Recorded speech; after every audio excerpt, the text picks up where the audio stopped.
Pastor Mark Chung.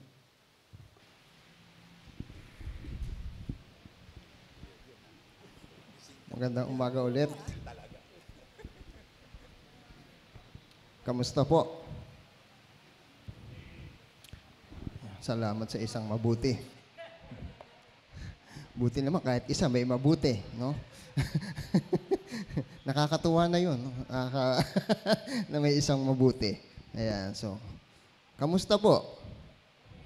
Ayun, mga isang minuto, wala pa isang minuto, dumami na yung mabuti. Ganyan talaga pag nagsisimba. Okay? Okay, kamusta ho ulit? O, di ba? Ganyan talaga tayo, no? Ang bilis natin magbago. Kanina, isa lang, nakakahawa yung buti. Amen? Okay, are you ready for the word? Huwag na natin patagalin kasi matagal to. Philippians chapter 4. Turn with me to Philippians chapter 4, verse 1 to 9. Biruin nyo yun. Mapasadaan natin yan. Alam nyo bang itong verse 1 to 9, mga, kung mas hihimayin pa, mga 4 na preaching pa yan.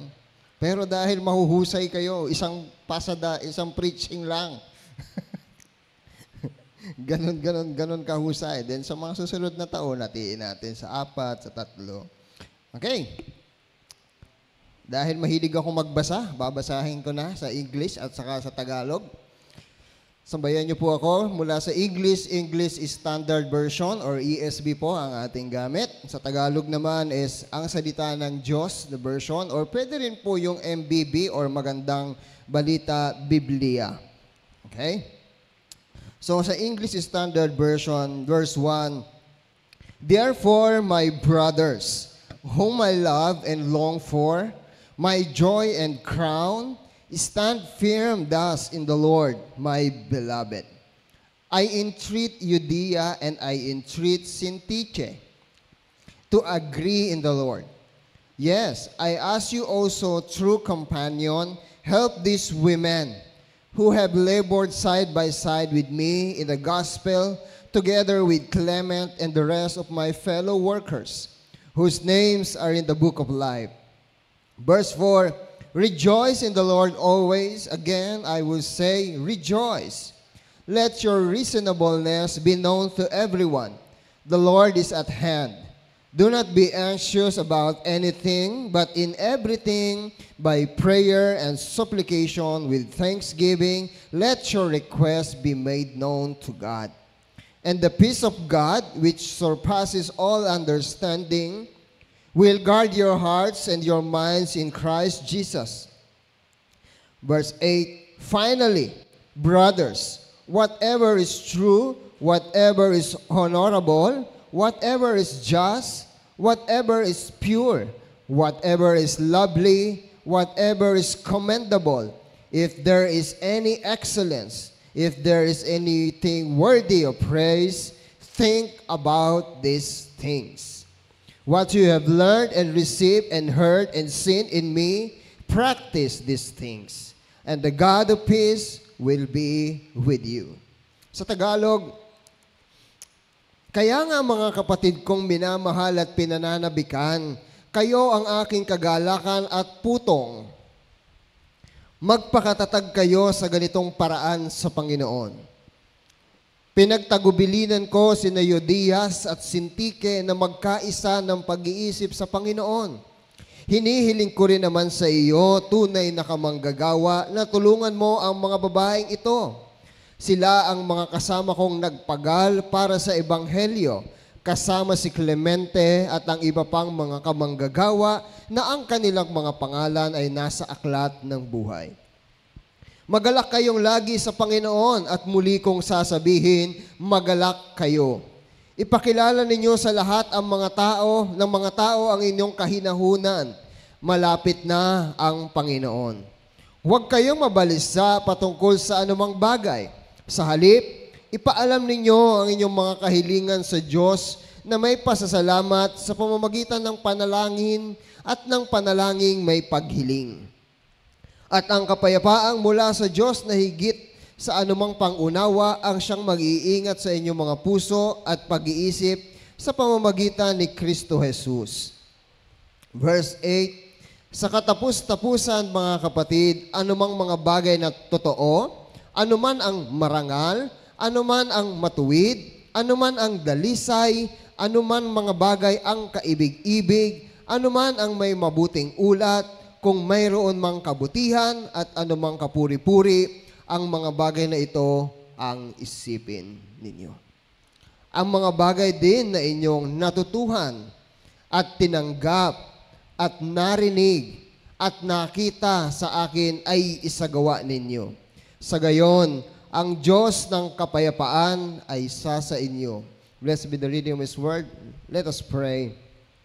Father God, as we come into listening to preaching of your Word, may your Holy Spirit help us and guide us to give us an understanding to what we hear and help us, Lord, to learn what we are about to learn. Upang kami, Panginoon, ay maging matatag sa aming pananampalataya, sa aming buhay Kristiyano. Upang, Panginoon, maging marunong sa pagdedesisyon, maging marunong na pumili ng tama, ng totoo, at ng dapat. Ang iyong salita ang siya naming kailangan sa bawat araw ng aming buhay. Pagpalain mo nawa ang iyong mga tagapakinig. Ganoon din ang tagapagpahayag ng iyong salita. We ask this in the name of Father, the Son, and the Holy Spirit. Amen. So mga kapatid, ang title po ng ating message sa umagang ito is Winning. Winning the battle for the mind. Alam niyo bang araw-araw kayong merong battle? Alam niyo yung battle? No? Yung bote. Battle, no? Laban, no? Araw-araw meron kayong laban. Paggising pa lang sa umaga, may laban ka na. Sinong kalaban mo? Ang iyong sarili. Kung babangon ba ako o hindi. Kasunod noon, hindi natin alam kung sinong magtatagumpay doon. But there's a battle. Sa buong maghapon, nabibilang nyo ba kung ilan ang battle na meron kayo? Hindi nyo pinapansin. Kaya minsan tayo ay nabibigo. Sa bawat laban, dito matutunan nawa natin, bibigyan ko kayo ng mga 5 laban. 5 laban. 5 rounds. So, mga ito, meron kayong 5 rounds. Tingnan ko lang kung malay nyo, kayo rin to, no? Kaya, alam nyo na yung istorya, yung background ng mga Philippians, no? They are a country or a city who is wealthy, no? Parang, kung sasabihin natin is, maaaring sa panahon ngayon na, ayan, maraming mga kantahan, siyahan, sports, everything, and lahat na nandyan. No? Mga ibang bansa na talaga namang pinananabik ang mapuntahan. At kapag nandun na, ay parang kala mo kung sino na nakalimutan na kung saan siya nanggaling at kung ano siya. No? Ay, mas maganda doon. Ito talaga mga Pilipino. Mga ganun, no? Lagi na lang kawawa mga Pilipino. No? Buti na lang, hindi sila dito nag-uusap, kundi sa ibang bansa. Kasi kung dito, wag na nating paalisin. Ayun. So mga kapatid, basically, naka-relate kayo sa message natin last Sunday, no, na minsan nagiging gano'n na rin ang ating kaisipan. Ngayon naman pumunta si Paul pagdating dito sa Philippians 4 at the start, sabi niya, therefore, no, ano ba yung napag-aralan natin last week? Sabi niya yun, therefore, my brothers, whom I love and long for, na minamahal ko at talaga namang pinananabikan, my joy and my crown. Wow. Bakit nasabi ni Paul na crown? Ano mo talaga ito mga taga-Philippians, gusto nila yung mga crown. Kapag sa isang Olympics, di ba? Mahilig sila sa sports, Olympic. Kaya si Paul naging fan ng boxing at ng marathon, no? Dati, hindi medalya, kundi crown. Eh ngayon, ang crown sa mga beauty pageant na lang, di ba? Imagine, yung boksingero, imbis na belt, ilagay crown.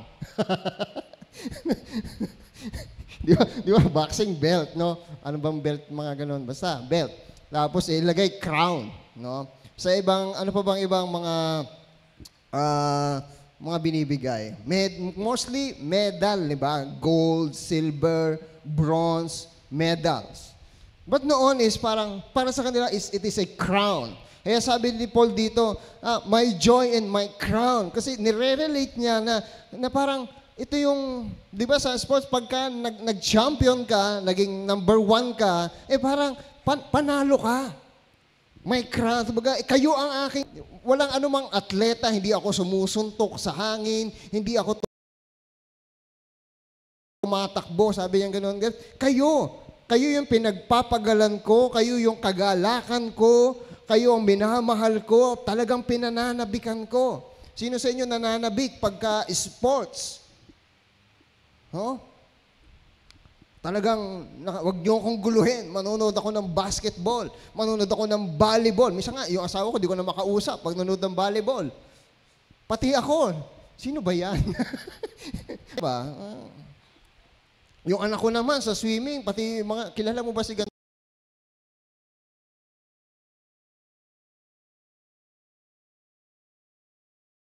pati ako, kinikilala ko na rin. So, ako, sporty talaga ako. Pwede yung volleyball, basketball, saka swimming. Ayun. So, si Paul, dahil ganun yung, nandun siya sa Philippians, magstay siya doon mga more than a year na nagtuturo. Ganun si Paul. So, sabi niya, kayo yung aking kapanalunan, kayo yung corona ko. Sabi niya, stand firm thus in the Lord. Kaya number 1, mga kapatid, message sa firm in the Lord. Pag sinabing stand firm, anong tawag doon?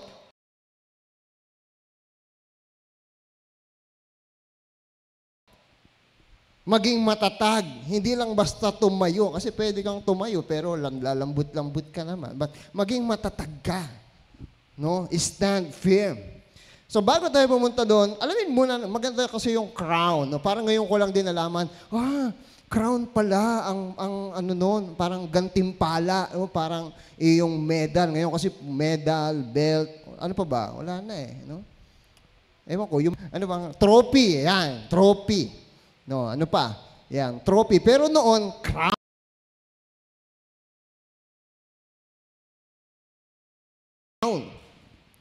A crown. A Greek term, sa Greek ito ay Stephanos. Means crown. Kaya pangalan mo Stefano, ibig sabihin nun, crown. Stephanos could refer to 2 different types of wreaths. A wreath made of laurel. Biruin mo. Alam niyo yung laurel? Ha? Saan niyo nakikita yung laurel? Sa adobo. Saan pa? Lalagyan din. No? Ngayon,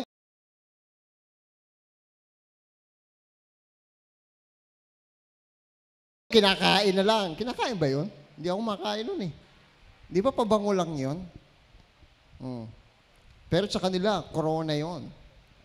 A wreath made of laurel or parsley. Nakakita na ba kayo ng parsley?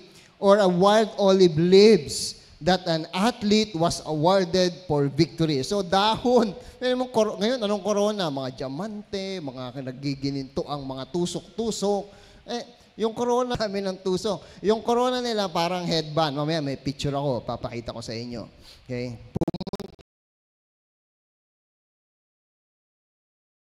Pumunta ako doon para lang makita.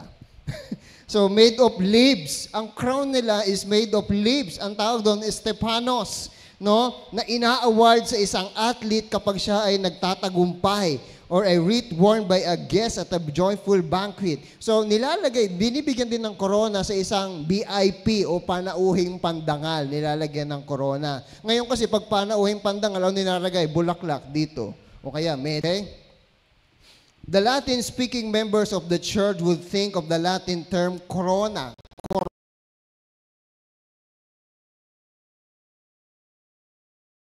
Corona is a Latin term. Tama ba, Tang? Tama ba ako? Si Tatang kasi Latin yan. which was an award of valor in Roman army. So doon naman nakuha yung crown. Pero sa Greek, ang tawag doon, Stephanos. Meron pang isang Greek word ng crown. Yung isa ay Stephanos at yung isa ay diadema or diadems. Ito namang diadems or diadema is yung Stephanos sa mga athlete, sa mga panauhing pagdangal, pero pag diadems or diadema, it is worn only by kings or rulers. Was the crown of a king or a ruler. This term is used only 3 times in the New Testament, yung diadema. No? 3 times lang binanggit ang diadema at yun ay makikita sa Revelation. Wow. So si Kristo ang nagsuot ng many crowns.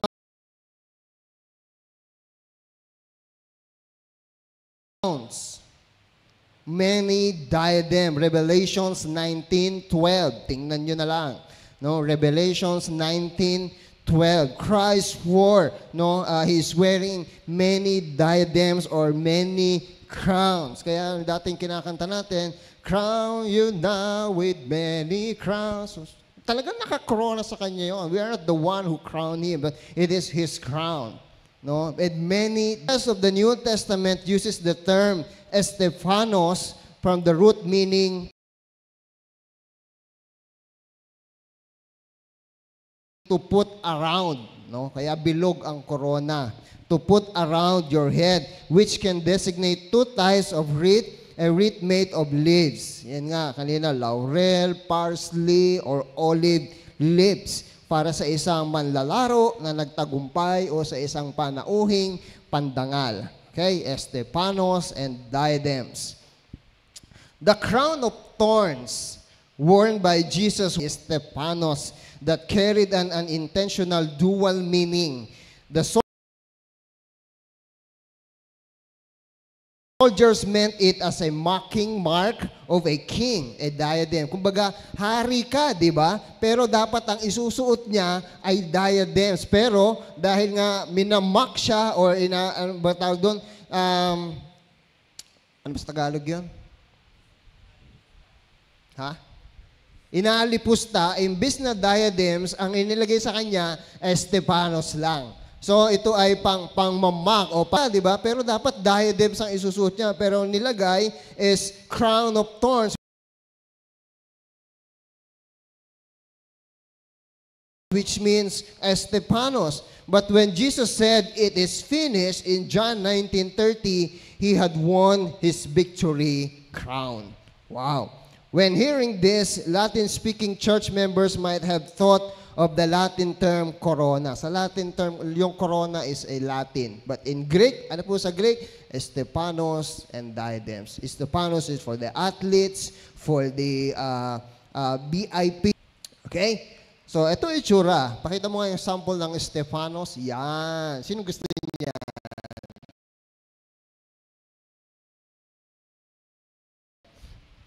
Susunod, pag may paligsahan tayo, susuot natin. Yan. At yung isa, a Roman athlete with a crown. Yan po ay itsura. Next. Yan. Di ba ang gwapo? Ayan, sinusuot. Ganun lang. Okay na yun. Ngayon kasi, mga koronang, So yan ang corona. Pero ang ibig sabihin niyan, tandaan natin na ibig sabihin niyan is victory. No? Aking tagumpay. Sabi ni Paul, no?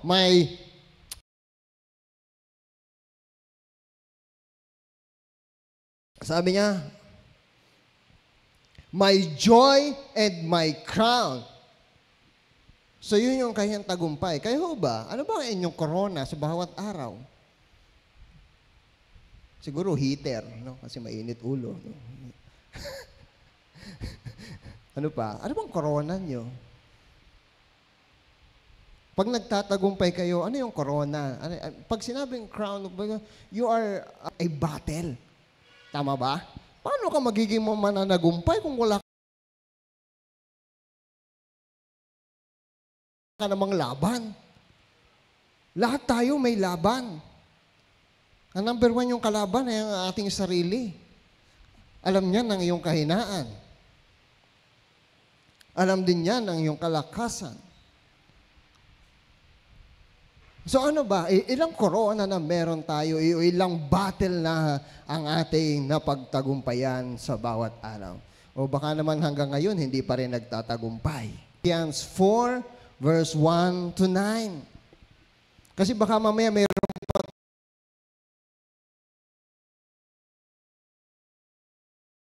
tayong mga battle na hanggang ngayon hindi pa rin natin nakakamit ang corona. Bakit kaya? So meron mga suggestion or advice si Paul para sa atin in this message. Pero number one, sabi niya, is stand firm. Sa Tagalog, firm in the Lord. And huwag niyong kalilimutan yung in the Lord.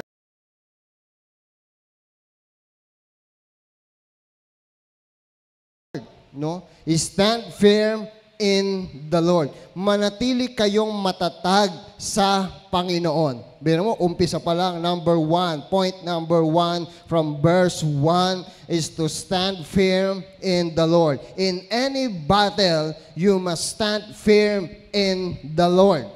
A command, a advice. Kaya dapat nating itanim o itatak sa ating mga isipan. You have to stand, but firmly stand. Nakakita na ba kayo ng gwardiya na nakatayo, nagwagwardya, nakaganyan na. Good morning, sir. Yeah? O kaya naman, morning, sir. Di ba? Ano mangyari doon? Ang battle ng gwardiya is to stand all day long, all night. Kaya mamaya sabi niya, guard your hearts. Again, nakastand ng maayos, pinaparusahan. Puntahan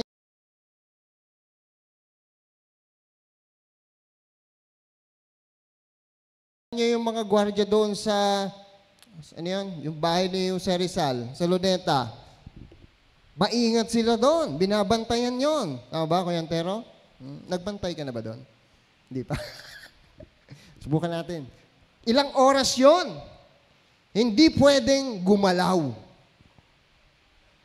Biruin mo yun. Hirap nun, ah. May dala-dala ka pang, ang tawag doon? M16 ba yon? Tapos hindi pwedeng gumalaw. Kahit meron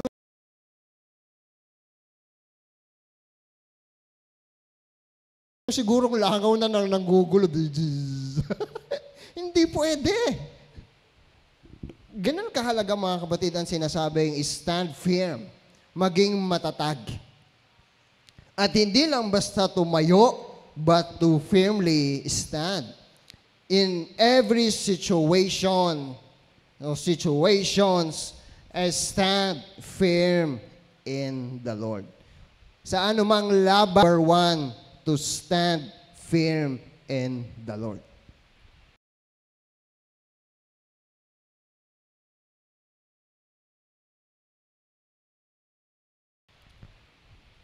Not ours, hindi yung magpakatatag ka sa sarili mo, but kundi sa Panginoon. Not ours, but the Lord. Kay Lord tayo maging matatag.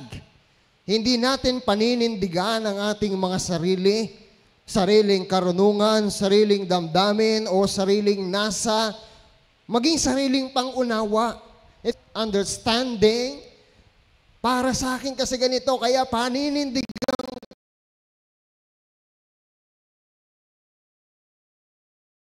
ko. Mga kapatid, we have Christ. We have the Lord Jesus Christ. Meron tayong Panginoong Jesus na siyang nagtuturo sa atin, nag-uutos sa atin ang dapat gawin. At ito sinasabi ni Paul, stand firm in the Lord. Lagi mong dapat ilalagay sa equation si Lord.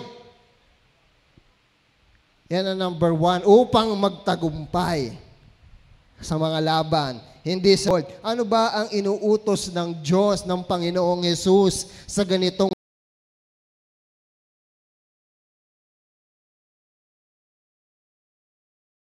laban? Anong gagawin ko? Stand firm in the Lord. Ang sa Panginoon, ang kanyang sinabi, ang kanyang inuutos, ang kanyang pinapagawa. You are to stand firm in the Lord. Sa ating buhay, laging may laban.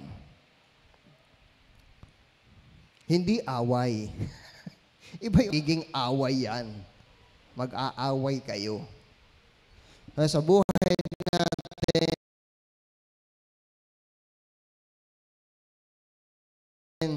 laging may laban. Laban ng pag-iisip. Yan. Hindi na tayo lalayo. Laban ng pag-iisip. Kaya nga, winning the battle of the mind. At meron na tayo number 1 na dapat nating itandaan. Advice ni Paul. Stand firm in the Lord. In every battle, yan ang iyong laging daladala. Laban ng pag-iisip, pagdedesisyon, ngunit nahihirapan pa tayong gawin ito. Ang tawag dyan, laban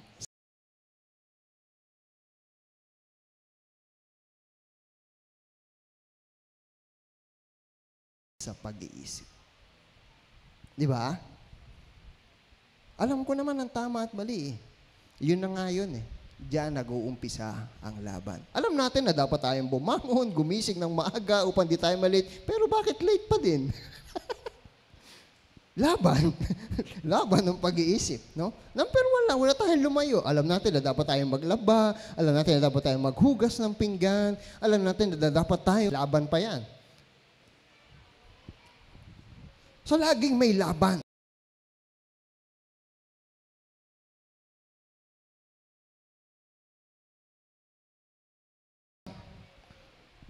Kaya nga, sports lang.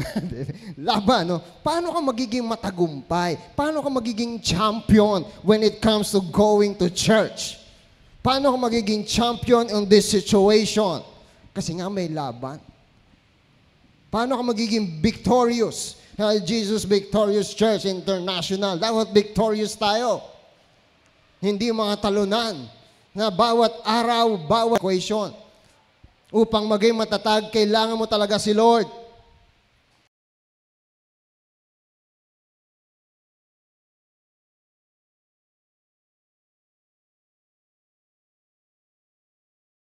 Upang maging marunong, kailangan mo si Lord.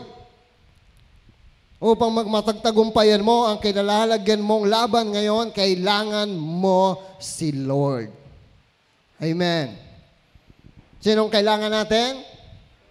Lord, yan. Buti na lang. Marami nakikinig. Kundi, uupo na ako. Laging may laban sa ating isipan.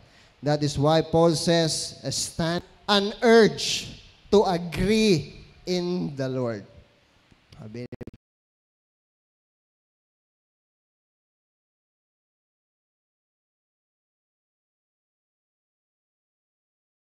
Paul, no? An urge. There's an urge to agree in the Lord. Sabi niya, from verse 2 and 3, I entreat Euodia and I entreat Syntyche. Syntyche, bahala kayo kung basta siya yan. To agree in the Lord. Minsan may mga pangalan nila, hihirap bigkasin. Buti na lang sa Pilipinas, may Juan, may Pedro. No? Alog, pinagtagubilinan ko baga, binilin ko. Kala,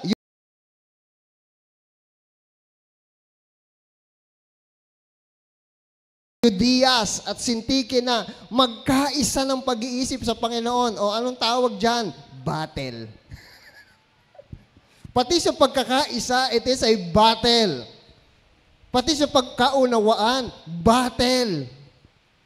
Battle dito.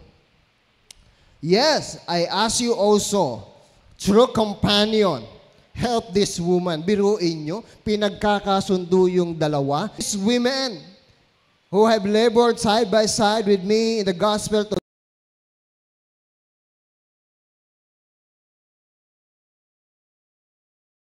together with Clement and the rest of my fellow workers whose name is in the book of life. Mas maganda sa Tagalog, mga kapatid. Hinihiling ko rin naman sa iyo, sabi, kung sino man yung pinagdalang, baga pinuno ng iglesia sa Pilipos, no? Tunay na kamanggagawa na tulungan mo ang mga babaeng ito. Ang mga babaeng ito. So, merong dalawang babae na nag-aaway, no? Natulungan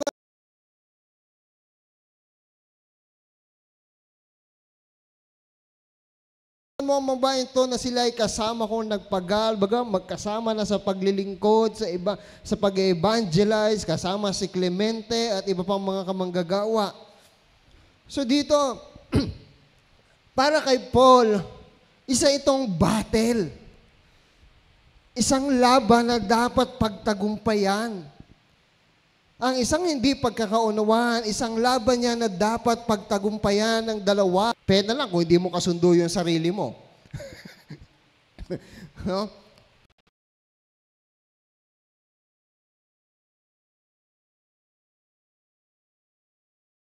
Battle, no?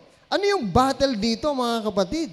So these two women were prominent church members. Sabi ni MacArthur, who may have been among the women meeting for prayer when Paul first preached the gospel in Philippi. Magkasama na sila sa umpisa pa lang, and apparently, they were leading two opposing faction. Sila pa yung namumuno no, ng dalawang faction. Kaya magkasabi Paul, over a person, sabi ni MacArthur, over a personal conflict.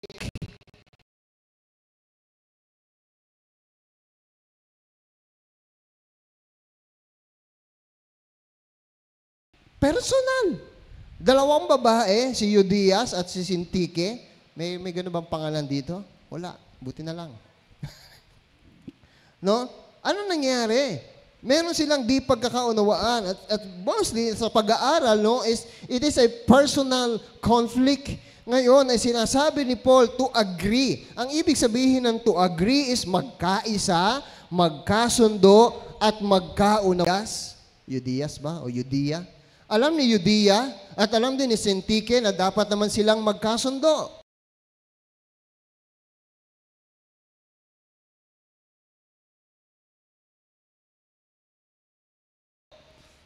Kaya lang, yun na nga ang laban. Tayo ganun din. Kayo ganun din.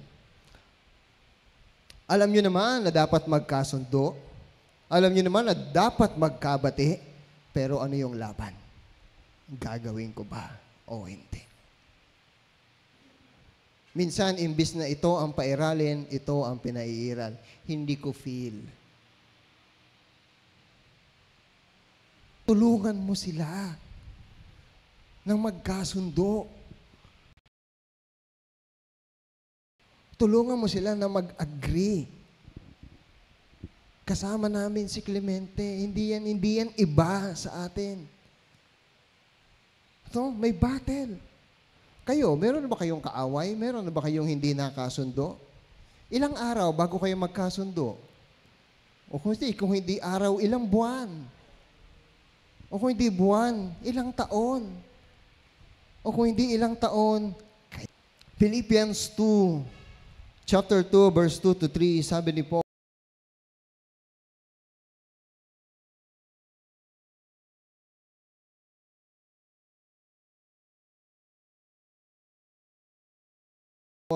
balik lang tayo, no? From chapter 2.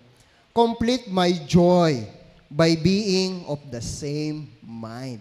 Di ba nakagagalak kung ang iyong iyong church ay merong pagkakaisa, having the same mind, having the same love, being in full accord and of one mind. And verse 3, do nothing from selfish ambition or conceit. Hindi pagkakaunawaan kasi ang tinitingnan ay ang kanyang sarili. Dapat siya ang mauna.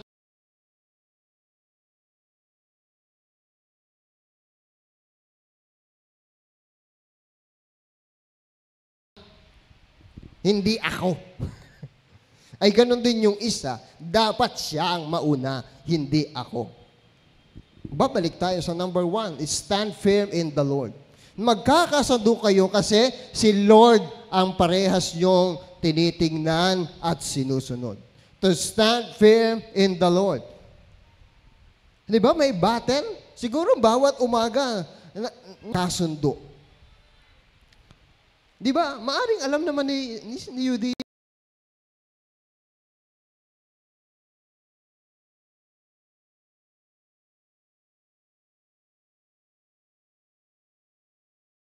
Kasi dapat ko na sila, gusto ko naman, kung kakausapin na natin ng bukod si Judias, ikaw, gusto mo bang makapagkasundo na kay Sindigi? Ay, oo naman, sabi ni Lord ganyan.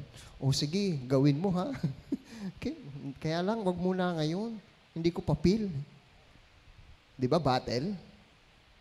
Battle. Minsan ganun din tayo. Alam natin ang dapat gawin. Alam natin. Verse 3, sabi niya sa English, yes, I ask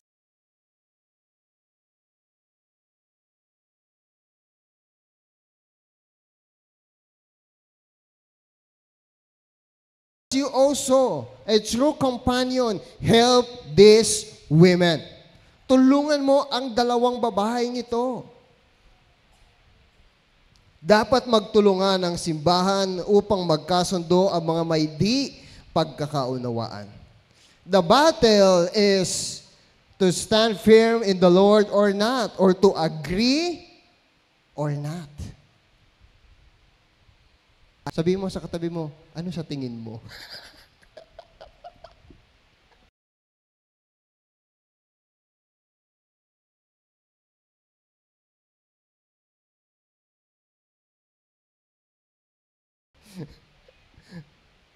Battle.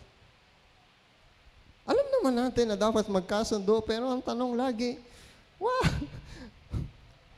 am I to agree with one another or not? Sa mga ganitong pagkakataon, may paglalaban sa ating kaisipan. Makikipagkasundo ba ako o hindi? Most of the time, that is why Paul urged everyone in the church to help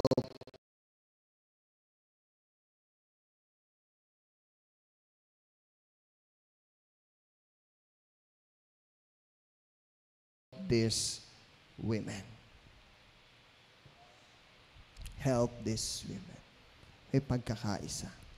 So, tanongin nyo, ano ba ang dapat gawin? Ay, di magkasundo, di ba? If the Lord says, agree, magkasundo kayo, then do it. Wala nang tanong-tanong. Pag sinabi ni Lord, diyan tayo mahilig.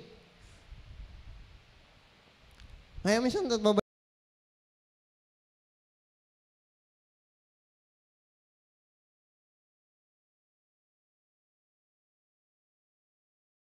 balik mo lang naman tanong, o sige, bakit, dahilan, okay, sabihin mo, okay, ano man dapat gawin? Magkasundo. O doon pa rin ako nabagsak, di ba?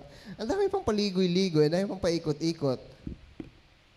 Mga kapatid, sa mga pag-aaway o pagtatalo o di pagkakaunawaan, sino ang nagwawagi? Wala. Sino ang nawawalan? Parehas. Ano ang nasasayang? Parehas na oras, parehas na panahon. Na sana ay maayos na pagsasan, masayang buhay, masayang pananampalataya, may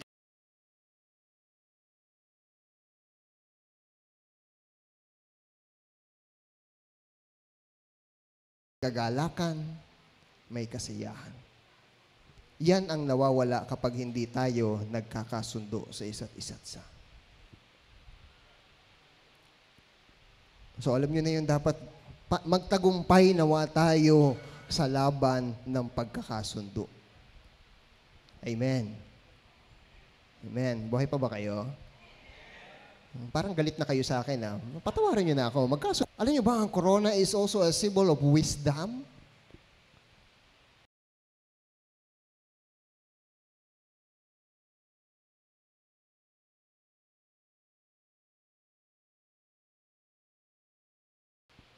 Di ba? Kaya pagdating sa pagtatalo, hanggang ngayon pala, wala pa rin tayong corona. Kasi hindi pa tayo nagiging victorious. Number 3, may advice. Advice to rejoice always. Magalak kayong lagi sa Panginoon. At uulitin ko, sasabihin ko muli kong sasabihin, magalak. Dapat kang magalak at maging masaya. Sabi niya,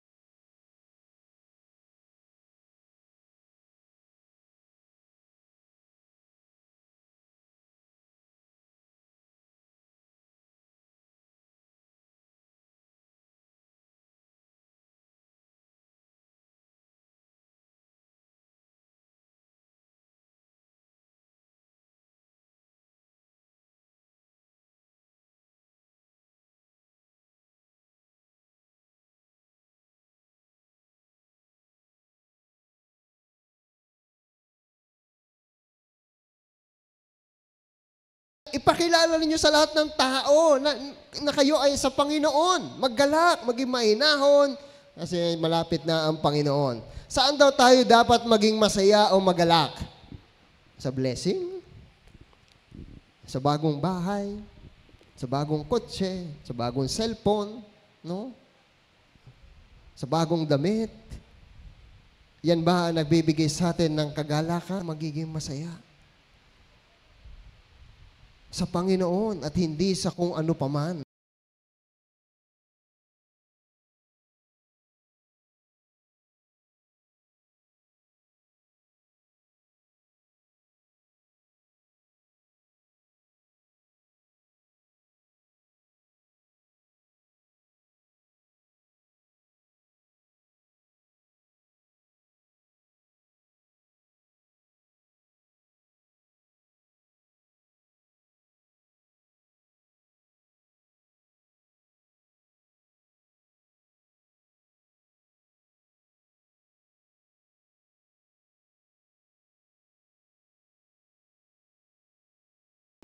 Ang mga taga-Pilipos ay malamang na mahilig magsaya.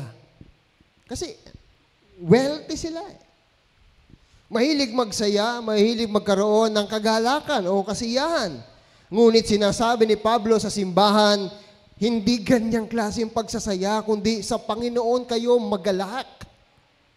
Kung nagagalak tayo sa mga tagumpay, sa mga atlet, masaya ka na meron kang magandang bahay, no? Bahay doon, mga bloke-bloke.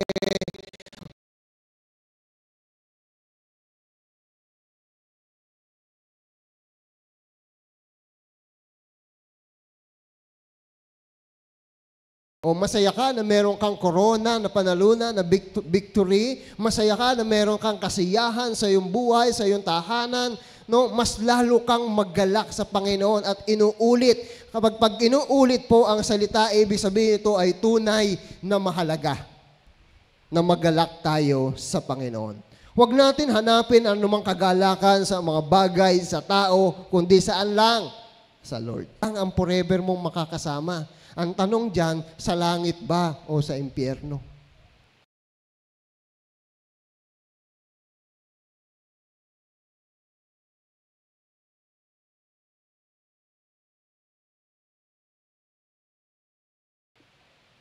Kapag sa langit, taglay mo ang biyaya ng Panginoon, kasama siya. Sa impyerno, kasama mo siya sa kanyang galit.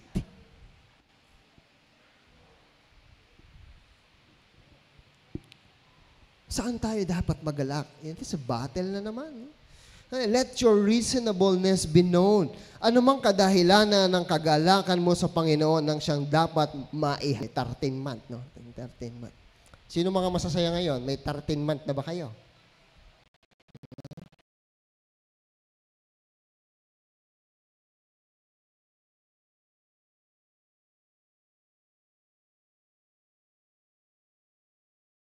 Ako wala na. Di ba? Maraming masaya ngayon kasi may 13 month. Diyan ba ang ating kasiyahan? Ngayon nga, hindi na eh. Kaya hindi diyan. Sa Panginoon tayo magalak. Kaya mga misis, no? Oo, nakakatuwa naman na merong entrega si Mister. Pero wag kayo magalak diyan. Ang Pasko, Noche Buena, meron na namang malungkot, meron na namang masaya, merong Merry Christmas.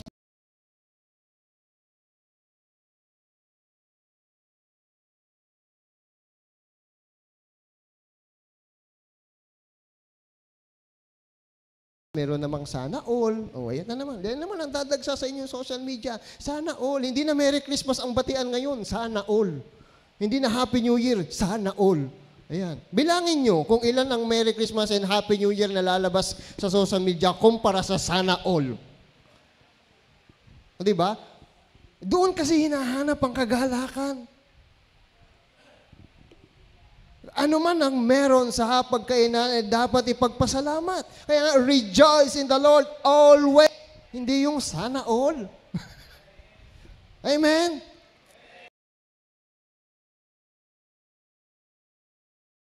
Kaya pag sobra kayo, dali nyo sa bahay. Pero lang. Nakuha niyo yung point ni Paul.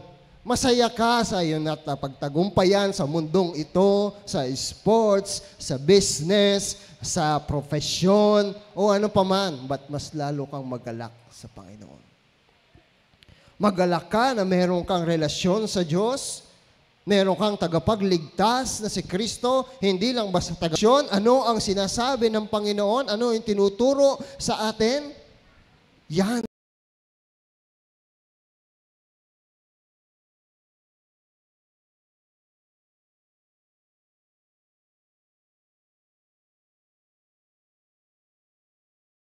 Diyan ka magalak. Magalak ka na meron kang church family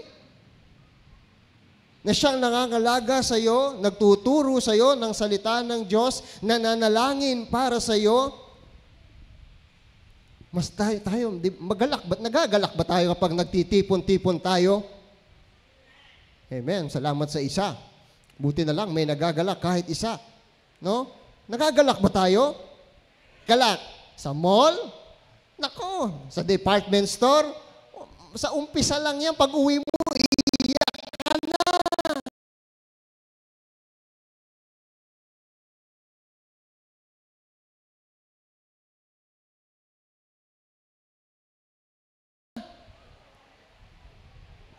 Pumunta ka ng department store, ang saya mo. Pag uwi mo, budol ako dun ah. O, di ba?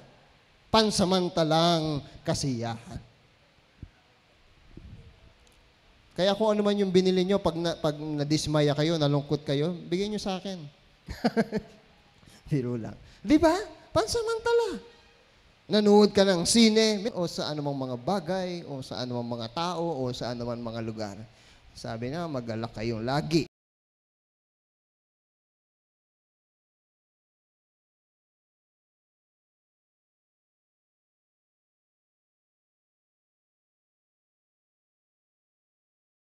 Lagi. Pag sinabing lagi, lagi. Meron pa bang lulusot doon? Wala na. Lagi. Magalak kayong lagi sa Panginoon. Hindi sa kagalakan ng pangmundo, kundi sa Panginoon. Sabi niya sa Tagalog ng verse 5, ipadaman ninyo sa lahat ang inyong kabutihang loob. Malapit nang dumating ang Panginoon. The Lord is at hand. Malapit nang ang kanyang sinabi. Kung saan pa kayo nagsasaya o nagagalak,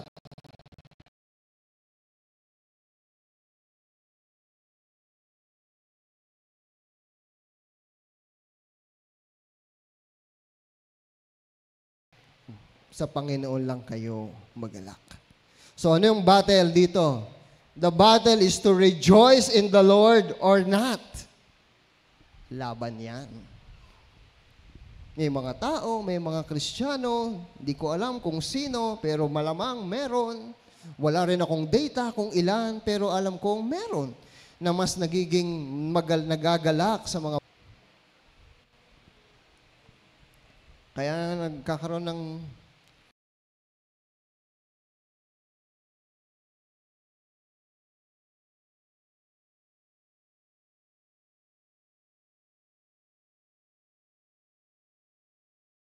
Ang tawag doon, kawikaan eh. Kawikaan ba ang tawag doon? Kung saan ka masaya. Kayo, saan ba kayo masaya? Kung saan ka masaya, yun ang gawin mo. Yan ang sabi ng mundo. But the Bible says, dapat tayong maging masaya sa Panginoon. Rejoice in the Lord. Isa na namang paglalaban sa kaisipan. Do not be anxious. O sa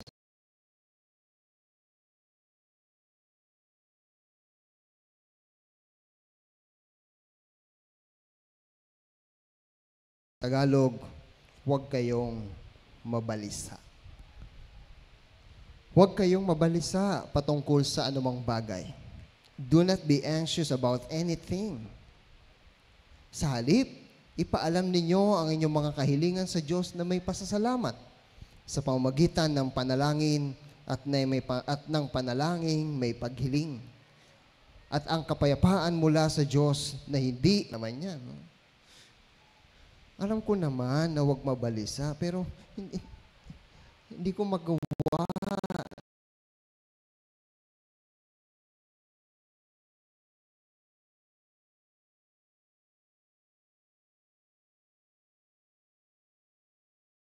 Yan, battle ang tawag dyan. Laban. Alam naman natin ang goal. Alam natin ang dapat nating makamit. Ang mapagtagumpayan yan, ano yon? Ang hindi mabalisa. Kundi magkaroon ng kapayapaan. Fret and worry, sabi ni MacArthur, indicate a lack of Diyos o sa karunungan ng Diyos. Pag palagi kang na-anxiety, baka hindi mo talaga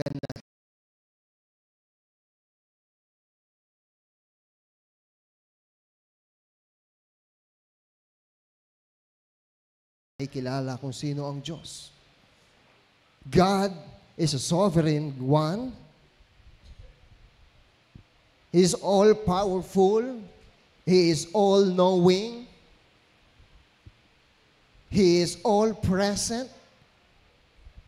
May bagay ba na hindi alam ang Diyos sa buhay natin? Wala. Kahit hindi mo pa naiisip, mabalisa, mag-alala, pero hindi dapat na natili dyan. Ngunit dahil ang Diyos ay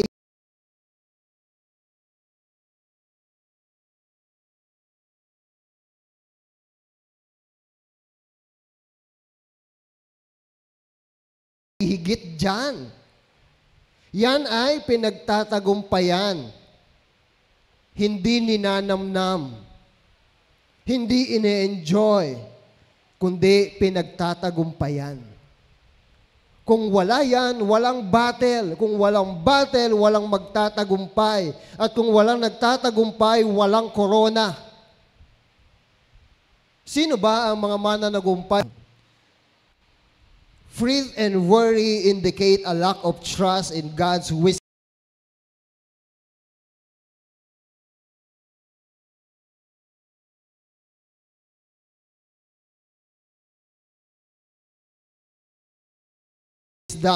Sovereignty or power. Delighting in the Lord and meditating on His Word are a great antidote to anxiety. Ano daw ang gamot sa anxiety, sa kabalisahan, sa pag-aalala? Ano? Delight in the Lord and meditate on His Word. Inumin nyo yan. Lagi kang bigo kung hindi mo pa nakikilala ang Diyos sa salita niya, sa Biblia. Huwag kang sumuko kung hindi mo pa nababasa ang salita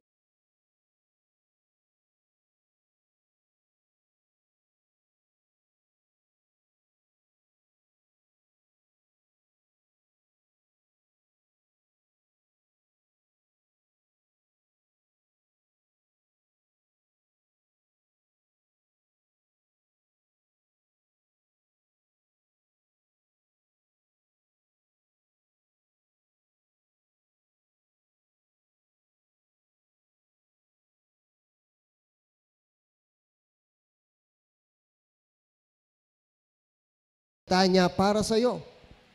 Huwag mo sabihin na wala kang pag-asa kung hindi mo pa siya nakikilala. Kung hindi mo pa siya nababasa sa Biblia, hindi mo pa nakikilala kung sino ang Diyos sa Biblia, huwag mo sabihin, suko na ako. Ayaw ko na. Sabi nga nila, ano yung kanta? Yung sumusuko, kalimutan ko, si ibang kumanta, si Freddy Aguilar ba yun? Sino nakakaalala? Yung tungkol sa laban. Ngayon ko lang naisip eh. ang umaayaw, ano nga kanta nun? Basta yun. Ay di nagwawagi. Yung ba?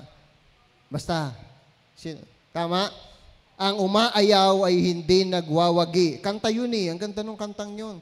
Iba na kasi mga kinakanta ko eh. Mga Korean na eh. Di ba? Kaya huwag mo sabihin na ayaw ko na, wala na akong pag-asa, kung wala ka pang ginagawa sa pagkilala mo sa Diyos. Suko na ako? No. The advice is stand firm in the Lord. That is the key on winning a battle. To stand firm in the Lord. Delighting in the Lord and meditating on His Word are a great antidote to anxiety. Kung ang isang sitwasyon na palagi ka na lang nabibigo, nahihirapan, o nababalisa, nai-stress, i-divert mo sa salita ng Diyos.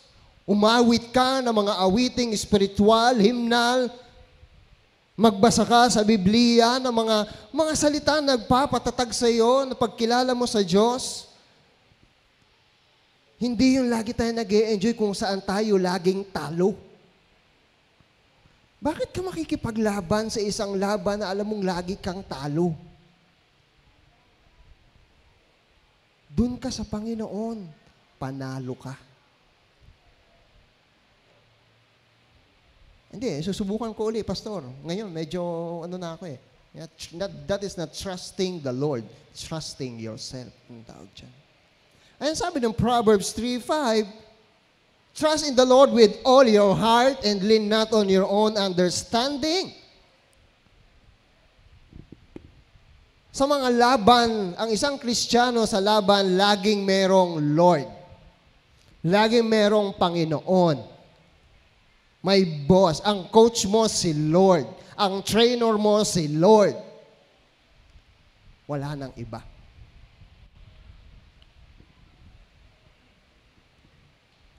At ang kapayapaan mula sa Diyos, biruin mo, imbes na mabalisa, meron kang peace, meron kang kapayapaan mula sa Diyos na higit sa anumang pangunawa ang siyang mag-iingat sa iyong mga puso at pag-iisip sa pamamagitan ni Kristo Jesus. Sa English, maganda ho sa English, and the peace of God which surpasses all understanding. Alam niyo yung surpasses, laging nakahihigit sa anumang pangunawa natin. Ay, ito, pero higit pa rin yan ang sa Panginoon. Yan ang kapayapaan ng Diyos. Sabi niya, will guard. Yan na yung gwardiya. Pag sinabing guard, laging gising, laging alerto.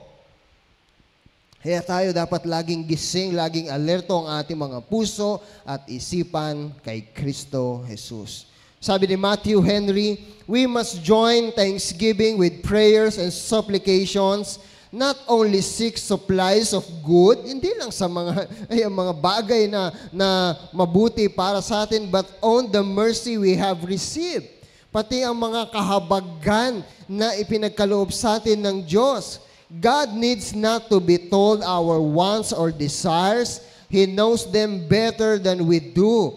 But He will have us show that we value the mercy and feel our dependence on Him. So ano yung battle dito mga kapatid? Mababalisa ka ba o hindi? Pag nababalisa ka, ayan na yan, battle na yan. Ano dapat pagtagumpayan? Isa na namang paglalaban sa ating isipan. To be anxious or not. Guard your hearts. The image is of a soldier on guard, on duty. Yes, sabi niya, guard your hearts. Ayun, pang-5, ito na yon. What are you thinking? Ano ba ang laman ng inyong isipan? Ano ba ang inyong mga iniisip? And what are you practicing? Ano ba ang inyong ginagawa? Sa iniisip mo ba ay magtatagumpay ka? I mean, on a battle, ano ba ang mindset mo? It is for the winning or is it for the losing? Sa iyong ginagawa, yan ba ay ikatatagumpay mo o ikatatalo mo? Having wisdom to know ano yung magiging resulta, it is wisdom. But the battle still nandyan. Verse 8, sabi niya, finally, brothers, whatever is true, whatever is honorable, whatever is just, whatever is pure, whatever is lovely, whatever is commendable, if there is any excellence, if there is anything worthy of praise, think about these things. Ano ba dapat pala ang ating iniisip? Ay di yung mga, nilista nyo ba? Think about these things. True. Totoo. Huwag tayong palinlang. Ano ba ang totoo? Ano ba ang tunay? Alam naman natin ang katotohanan na pag ginawa mo ito, pag ginawa ka mo ang apoy, mapapasok ka. Pag ginawakan mo ang tubig, mababasa ka.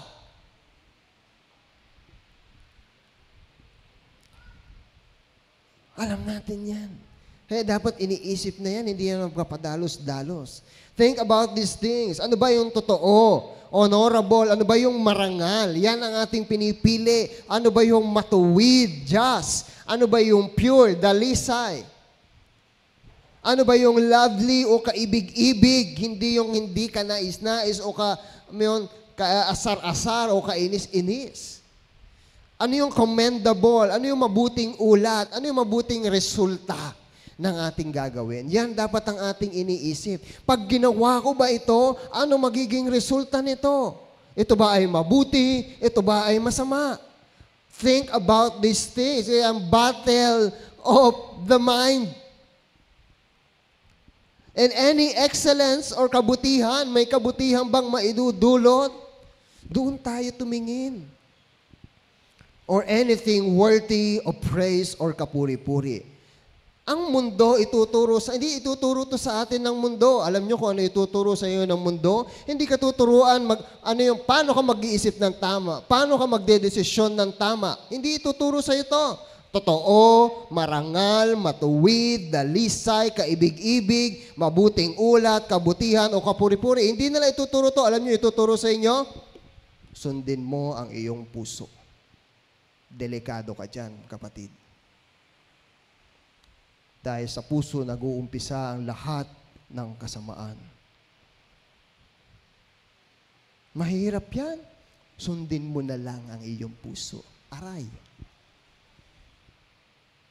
Bakit nasa itaas ang utak? Para siya ang mag-isip. Siya ang magdesisyon. I tell you, the Word will tell you, will advise you to follow your heart. But the Bible says, don't. Hanapin nyo.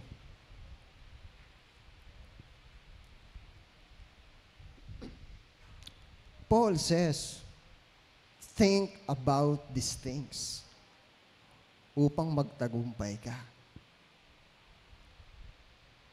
True, honorable, just, pure, lovely, commendable, or any excellence, or anything worthy of praise.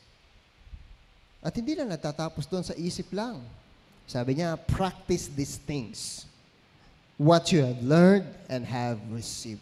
Ano ang inyong natutunan? Yan ang dapat ginagawa. May natutunan na ba kayo sa inyong buhay Kristiyano sa loob ng ilang buwan o ilang taon? Practice those things. What you have learned and what you have received, and that is the teaching of Christ. Ang tinuturo sa atin ni Kristo. And sabi pa ni Paul, what you heard and seen, sabi niya, from me. And that is to look on the works of Christ, to the apostles, to the faith of the early Christians. Ang itinuturo sa kanila. Yan ang ating gawin. Ano nga ba ang ginagawa natin? Are we practicing things like this na ating mga natutunan? Ang ating mga tinanggap? Or we are doing, tinuruan ka, ginawa kang aso upang tumahol. Tinuruan ka ng Diyos na tumahol. Nasa ang gusto mo, meow. Tinuruan tayong manalangin. Anong ginagawa natin? Tinuruan tayong makinig. Anong ginagawa natin? Tinuruan tayong manampalataya. Tinuruan tayong maging matatag. Anong ginagawa natin? Ano ba ang iniisip natin? May iba pa ba tayong iniisip maliban sa makasama ang Panginoon sa buhay na ito at sa buhay na pangwalang hanggan? May iba pa ba kayong goal? May iba pa ba tayong nais?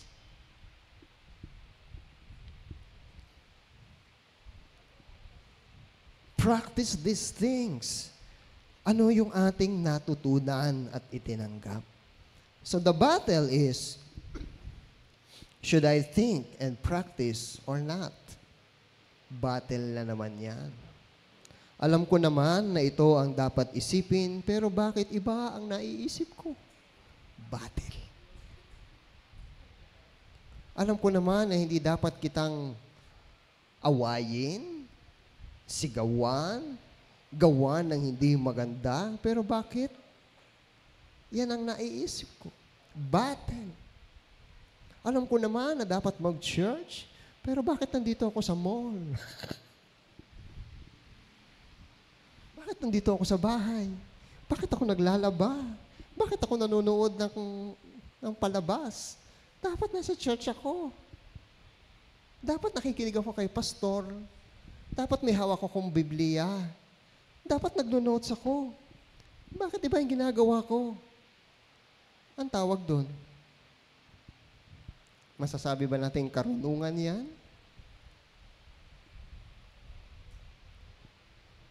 Hindi dapat ako magtanim ng sama ng loob.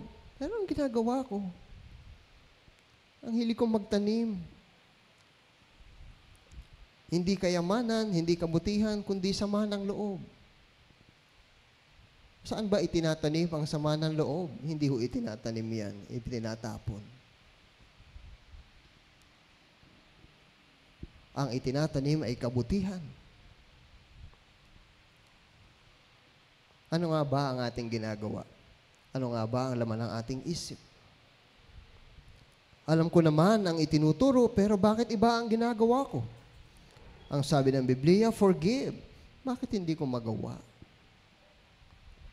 Ang sabi ni Lord, enter the narrow gate. Bakit mas gusto ko sa wide?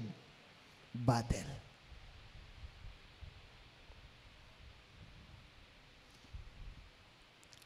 It is always a battle to our mind. Laging merong laban sa ating kaisipan. Sabi ni John Stott, the battle of the Christian life is the battle for the Christian mind. Dito pa lang. Kaya ho, ang demonyo, hindi naman kayo kayang galawin ng demonyo, pero kaya niya tayong lokohin o linlangin. Saan yon? Dito sa isip.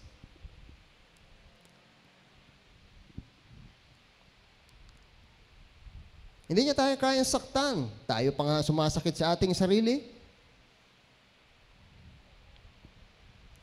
Pero kayang-kaya niya tayong linlangin. Okay lang yan. 2 Sundays, 3 Sundays, 4 Sundays. Okay lang yan. Magiging malakas ka pa rin. O, tingnan mo. Mahina ka na kagad isang Sunday lang. Problemato ka na. May anxiety ka na. Mainit na ang ulo mo. One of the basic examples. The battle of the Christian life is the battle for the Christian mind. Sabi ni Paul, the God of peace will be with you. Kapag payapa ka, madali kang makakapag-isip. Pag payapa ka, madali kang makakakilos ng tama. Imagine ang isang boksengerong stress.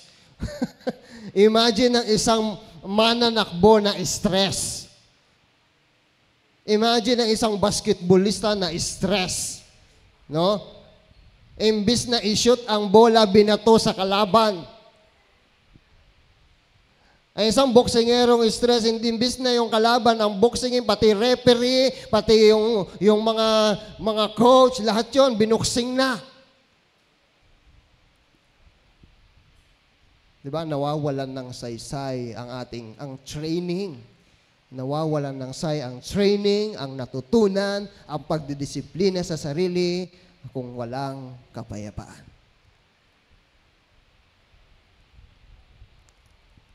Nakaka-stress ang pag-iisip. Lalo na kung ang iniisip natin ay hindi naman talaga mahalaga. Mas talagang nakakapagod yun. Nagpuyat ako. Wala naman pala tong kwenta. Aray, mas nakakapagod, di ba? Inubos ko ang lakas ko, 10 taon ako nagtrabaho, etc., so on and so forth. Wala naman palang kwenta. Hindi ko naman pala madadala. Sa dami ng iniisip natin, nawawalan tayo ng kapayapaan. O sige, bilangan tayo ng iniisip. Ilan ang sa inyo? Sino dito, 10 ang iniisip ngayon? Wala? 20. No? O sige, papalitan ko, piso isa. No? Minsan, nagkwentuhan, ang dami kong iniisip ngayon. Ay, mas marami ako. Wow! Sana all. Paramihan na ngayon ang iniisip. Ewan ko ba? Hindi na paramihan ng pera. Paramihan na lang iniisip. At least, mayaman ka sa pag-iisip. Ganun ba yun? Naku ho. Sa dami ng iniisip natin, nawawalan tayo ng kapayapaan. And the resulta niyan, stress, worried, anxious, balisa. Wala ka naman nagagawa. No? And the peace of God which surpasses all understanding will guard your hearts. So, ang puso ay binabantayan, hindi sinusunod. No? Ang isip, ang dapat nag-iisip ng tama. Ang puso, binabantayan. No? And your minds in Christ Jesus. So, si Lord lang pala ang makatutulong sa ating puso at isipan upang maging matagumpay. Amen.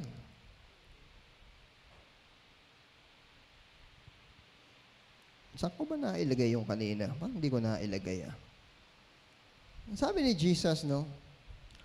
Sino sa inyo ang makapagdadagdag ng isang kubiko sa inyong buhay sa pagbabalisa? Kaya minsan pag may nagsabi sa iyo, ang dami ko iniisip, ay ilan yan, Mare? Madadagdagan yung buhay mo. Di ba?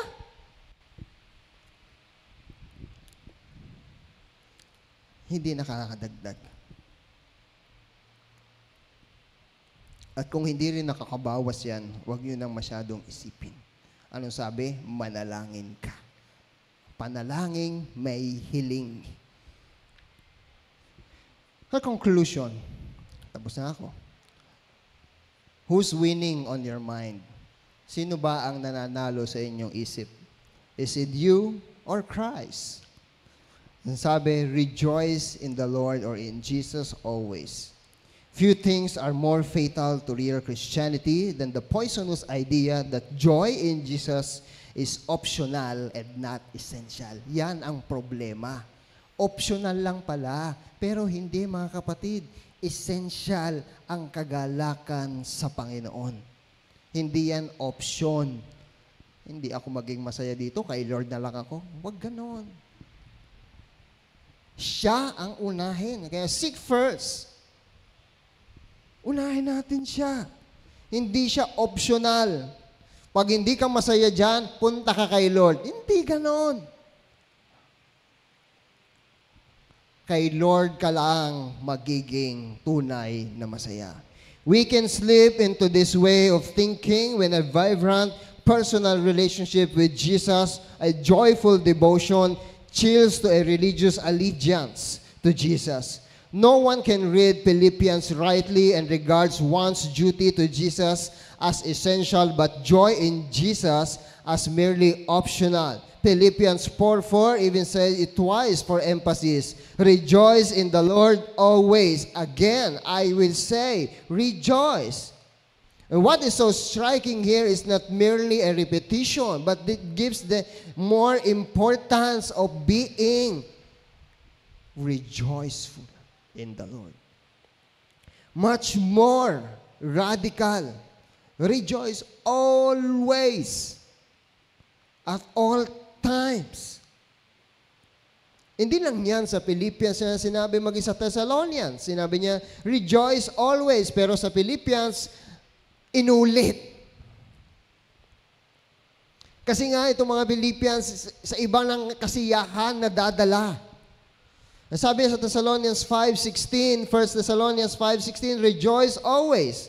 Always rejoicing does not mean there is a never sorrow. Hindi ibig sabihin, wala nang pighati, wala nang kalungkutan, kundi sa mga kalungkutan o pighati, dapat ka pa rin magalak sa Panginoon. Kasi siya ay present sa iyong kalungkutan. Hindi mo lang siya kasama sa blessing, kundi kasama mo rin siya sa kalungkutan.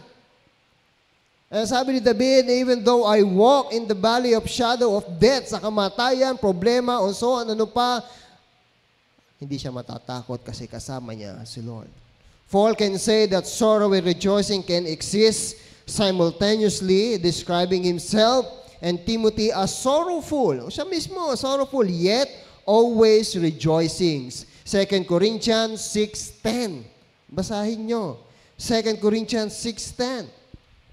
Sorrowful circumstances will come and may cut deep, but the undercurrent of joy runs deeper still as a river that never runs dry.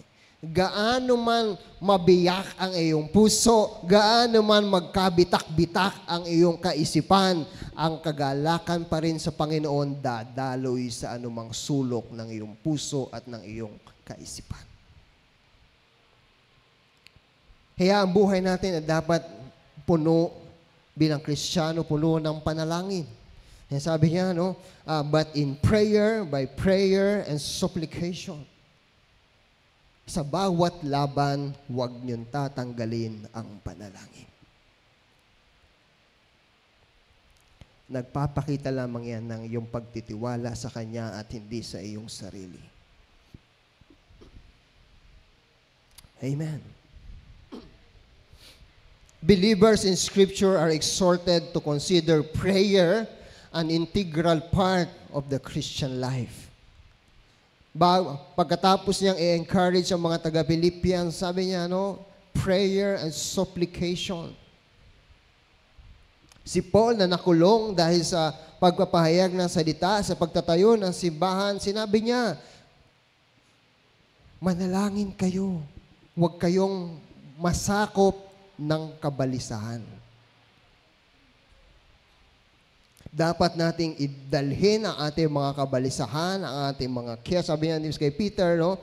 Cast all your cares and anxiety on Him, for He cares for you.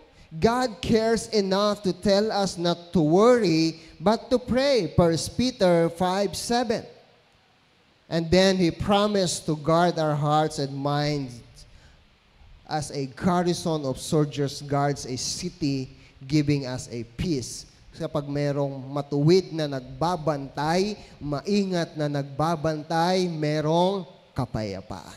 Kaya bantayan nyo ang inyong mga puso at isipan na huwag masakop ng anumang kabalisahan. Amen. Countless theology for life, tandaan nyo, countless believers overcome with worries and unable to sleep, have found immense comfort in these words as they seek God in prayer. Kung di ka makatulog, manalangin ka. Pag nahirapan kayo matulog, panoorin yung preaching ko kasi mukhang inaantok kayo eh. Biro lang. Pampatulog, di ba? Countless believers overcome with worries and unable to sleep, natagpuan nila ang comfort sa salita ng Diyos at sa pananalangin. Let's pray. Panginoon, marami pong salamat sa iyong salita.